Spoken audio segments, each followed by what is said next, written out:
Yesterday we discussed Dylan Mulvaney's desire to one day run back the whole beer endorsement gig and somehow land a Super Bowl advertisement. And, well, it all stemmed from this one interview. And because, well, I got time, I decided to go back and take a look at said interview and see if there were any, quotes that were as hilarious, if not more. And guess what? I wasn't disappointed. And while Daily Mail has quite a few that are pulled out right there, I got the source document, and we got some very interesting insights into, well, the twisted mind of Dylan, which is kind of indicative as to how Mulvaney has got this far, and just further conclusive evidence that it's all an act, you dorks. And this is all done in the service, okay? So I just had it scrolled down to a point that I thought was interesting. This is all in the service of New York Fashion Week going on right now. This is care of The Cut, which is all a part of the New Yorker's umbrella of publications, where, yeah, they got the Vulture, Intelligencer, the Strategist, Curb, all of those, hoity-toity nonsense magazines. But yes, this is a part of the fall fashion issue, and that's the best that you could do, okay? Just get some psychologically confused dude in what looks like a old refrigerator cover. Like, what the hell are we doing? Girlhood interrupted. Well, it never even got started because this guy's just playing make pretend, for Christ's sakes. But a couple of things that the Daily Mail doesn't point out, but when reading through this, I found to be reasonably interesting. I was going to say to be completely revelatory, but like any good magician, you don't reveal all of your tricks. Talking about Dylan, I'm completely transparent, which is also what Dylan Mulvaney would be if, there was some kid out there unfortunate enough to be adopted. Get it?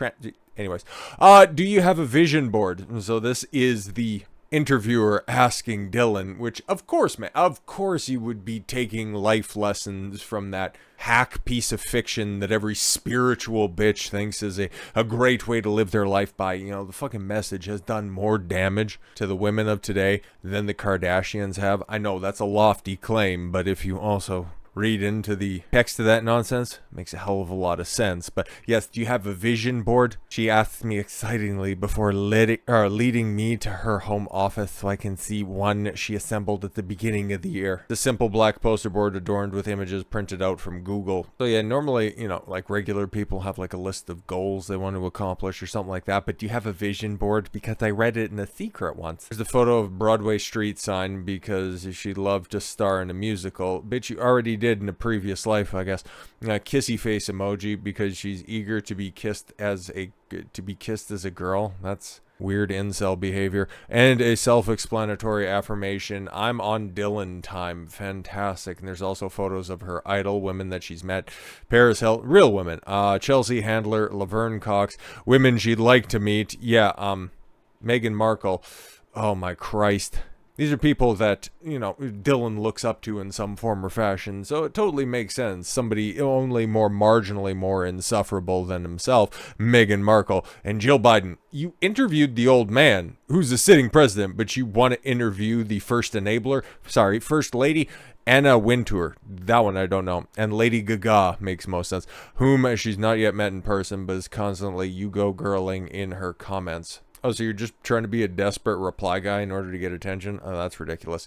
The vision board says a lot about the 2023 Mulvaney hoped to have before she became, in her own words, yeah, get this one. I seen this quote and I was like, bro, we got to start right here. A sacrificial lamb in the election landscape. Yeah. Guys, I'm just as important as the 2024 election cycle because as the most visible trans person that's out there, that's going to be a big issue in 2024. No, stupid. If you think that you're the new wave of these problems, no. You're just the current face of it until somebody more credible comes along. I would like to talk to you differently, knowing no right-wing conservatives could run with what I say. I shut down sometimes, she warns me. I'm trying to stay really open with you. See, I want to have this conversation because I'm such a deep and interesting individual, like my idols being the first lady and also a pseudo-celebrity and then also a princess, because I'm a really deep thinker. Like, Christ almighty, man, this shit is so fucking surface level.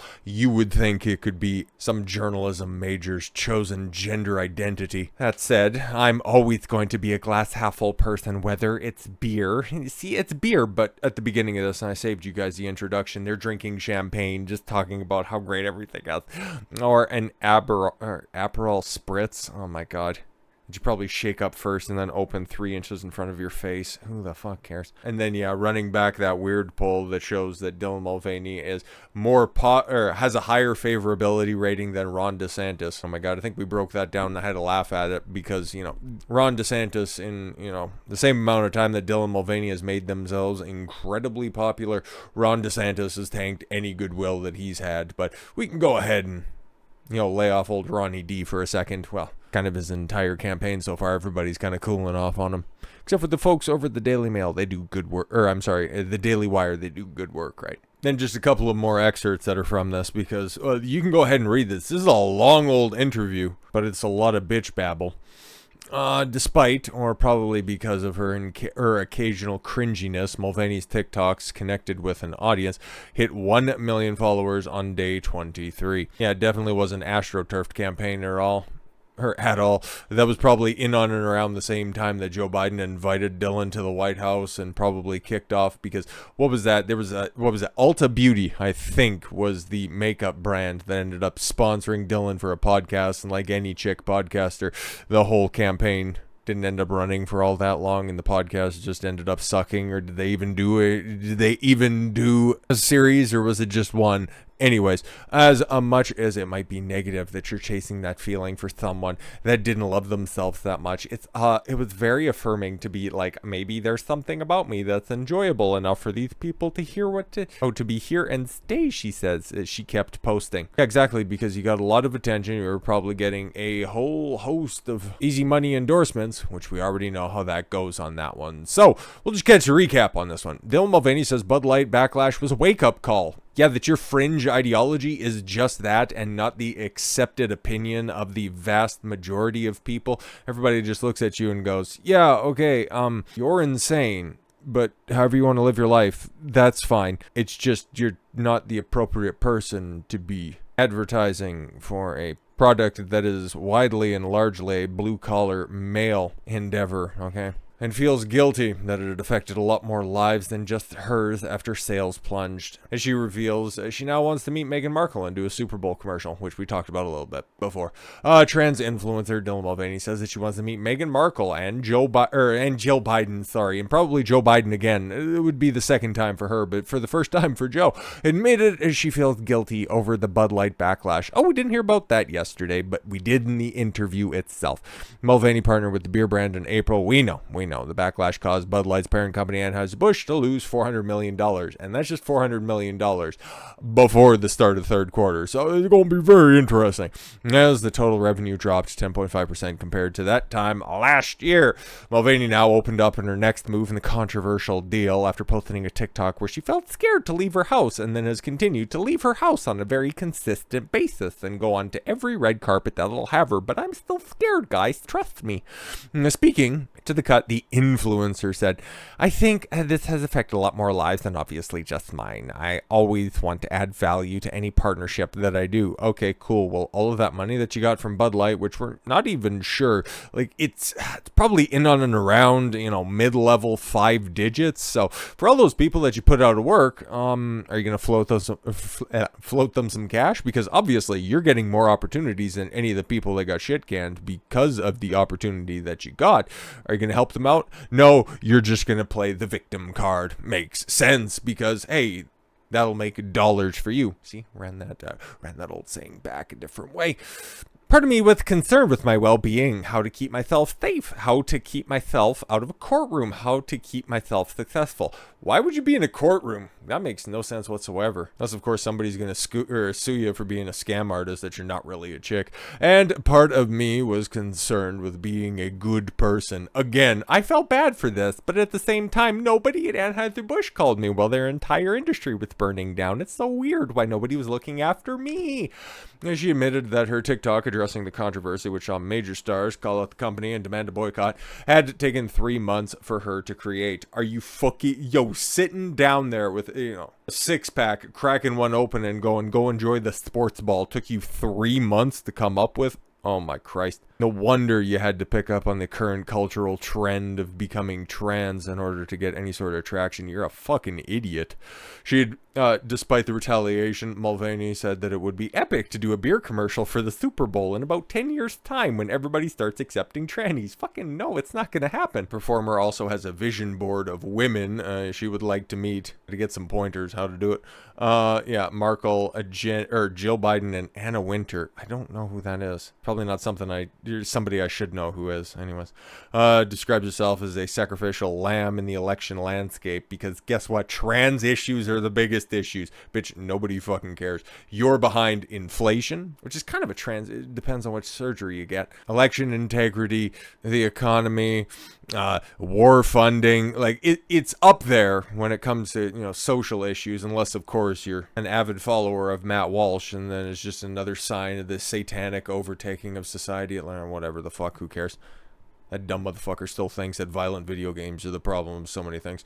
Despite the retaliation, the interview, she doubled down on her claim that she was never contacted by Anheuser-Busch before the collaboration. Oh, before or after the collaboration. Yeah, beforehand, because they knew better, and Alyssa Heinerscheid hadn't taken over the company. Now that I think about it, because she took over right at the beginning of the year, and he said that took 3 months to format, and it came out right at the end of March. Was that like Alyssa's first or second thing that she did that ended up ultimately leading to her firing from the company? Fucking good stuff. Deal was brokered by influencer marketing agency Captivate. Yeah, exactly, is the middleman on that one. Then they ended up firing 13 people. Sucks to suck, I guess. But yo, as you can see, when it comes to beer endorsements right now, maybe that'll change in 10 years' time, right? And maybe Modelo will also have that same type of brain cancer infect them and metastasize in on and around, 2033. Jesus Christ. But this will be the enduring Mulvaney legacy when it comes to endorsing alcoholic products. Modelo up 9.6% 2022 to 2023 August comparisons, as opposed to Bud Light, the one that you endorsed, by the way, down 0.1%. It's not great. It's not great at all. You know what? You can go ahead and stick to what you know by looking like a wire rack on the runway with very pronounced shoulders. Like, bro, what the fuck? That looks like you're 5 weeks out from a physique competition. You're just starting your cut. What the fuck is going on there? The fuck is that? This is what passes for fashion nowadays. No wonder I stay the fuck away from all this stuff, because that shit is just so unbelievably whack. So yeah, to just harken back to another video I did not that long ago, and something else that was catching everybody's eye at the time. The whole pronoun debate when it came to Starfield. God, that was just last week. Oh, who cares? It's just pronouns. Why are you getting so mad at all of this stuff, bro? It's just something little, bro. Well, now, because you just decided to put all of that stuff to the wayside, that you were just going to listen and believe, we end up with shit like this. Weirdos trying to play the victim because their big multinational corporation sponsorship didn't end up going the way that they hoped to, but the check still cashed at the end of the day. Unbelievable. Unless it was 2023, then it's totally believable. So with all that said, thank you all very much for the gift of your time. I've been Don Consuelo. I want you to follow your gut and get after it. Take care, everyone.